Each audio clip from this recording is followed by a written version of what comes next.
देखा जाए तो पूरा दुनिया ही अश्लील है। मुँह देखाए मोहम्मत अपना भतार के वीडियो बनैले बाटे देवारा मार। आप अश्लील है कि गाने वाला अश्लील? गाना ये गाए मैं उसमें दिखाई हुई है हरकत आप ही ने हम अश्लील करके दिखाइले बानी। ऐसा तो नहीं, ये कौन सा? आप ही तो बोल रहे हैं। अश्लील वो होता है जो छुप के किया जाता है, जो छुप के देखा जाता है बाथरूम में तब बिछावना। अरे हम ना छिनार रही देवरे छिनार कइले बा। स्टेज पे चढ़ते चढ़ते देवरे छिनार कोइले बा का अलाउंस होने लगा। हमरा पसक जनी करिए सैया हमतिबा मोरा लेखिया के दवैया। हमारे साथ चंपारण के चर्चित भोजपुरी गायक अमित पटेल जी हैं। इनके गाना का लॉन्चिंग हुआ है जिस गाने का नाम होता है वीडियो बनैले बा देवरा मजा मार के। अभी हाल फिलहाल में जो अश्लीलता का मुहिम चलाया जा रहा है, अश्लीलता के खिलाफ मुहिम चलाया जा रहा है, लेकिन इसी बीच जो है इनका इसके पहले जो एक गाना आया था देवरा छिनार के लिए वो भी काफ़ी अश्लील था। लेकिन उसके बजने के बाद में जो अभी हालांकि वो गाना ट्रेंडिंग में यहाँ बज ही रहा है, लेकिन उसके बाद में इनका गाना एक और लॉन्चिंग हो गया वीडियो बनैले बा देवरा मजा मार के।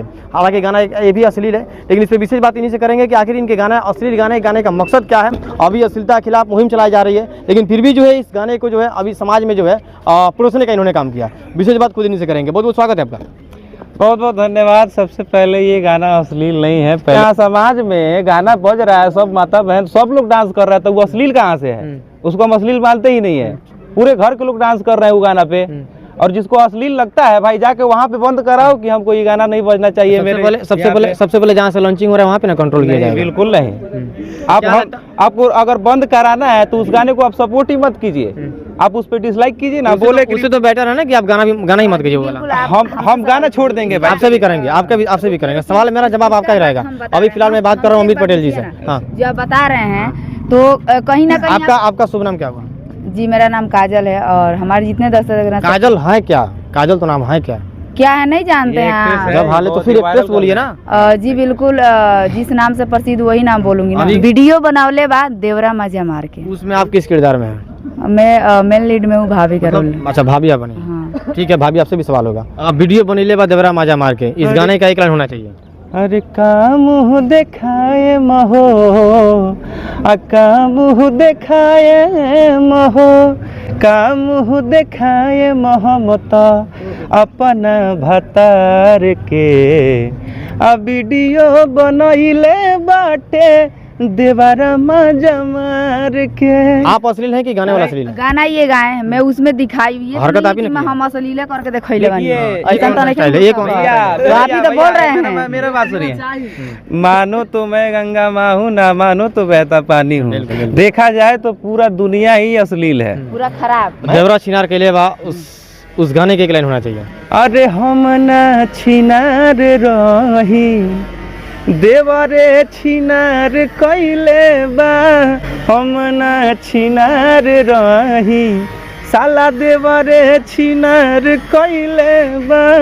हमरा पसक जनी करिए सैया हमतिबा मोरा लेखिया के दवैया।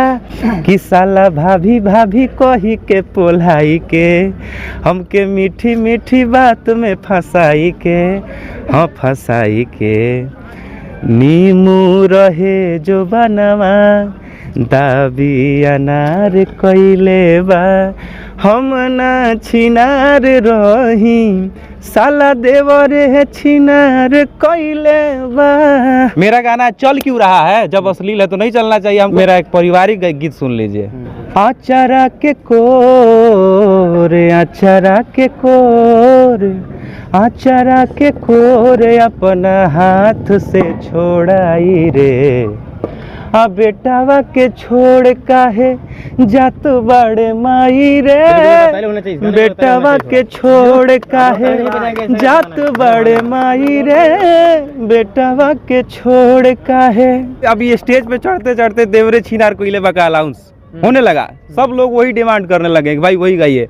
बताइए, हम लोग कलाकार हैं, स्टेज पे चढ़ते चढ़ते पहले भक्ति गाना गाते हैं, उसके बाद में कोई गाना गाते हैं लोग, लेकिन वहाँ पे जाते ही सबसे पहले वही गाना हमको गाना पड़ा। अब पूरा पब्लिक एकदम झूम रहा है भाई, तो उस चीज वो अश्लील कहाँ से हुआ? अश्लील वो होता है जो छुप के किया जाता है, जो छुप के देखा जाता है बाथरूम में तब बिछावना में घुस के, ओकरा का अश्लील कहा जाला। मतलब कहाँ के रहने वाली हैं? हम नेपाल से। नेपाल से। अमित जी के साथ अभी क्या कर रही हैं आप? वीडियो शूट कर रहे हैं, वीडियो में आ रहे हैं और क्या। अभी इनका गाना एक लॉन्चिंग हुआ है और वीडियो बनेले बा देवरा मजा मार के। जी गाने का बोले ही ना, हाँ यही था। इसमें आप भाभी बनी हैं, सखी बनी थी, सखी बनी है, भाभी का सखी। वीडियो बनी ले बा देवरा मजा मार के। इस गाने को अगर आप सुनना चाहते हैं लवली फिल्म्स में जाकर आप सुन सकते हैं इस गाने को। और आप लोग अमित जी के बारे में क्या सोच रहे हैं, गाना को लेकर क्या सोच रहे हैं, अपना प्रतिक्रिया जरूर कमेंट बॉक्स में दीजिएगा। इन तमाम खबरों के साथ फिल्म। जय हिंद, जय बिहार।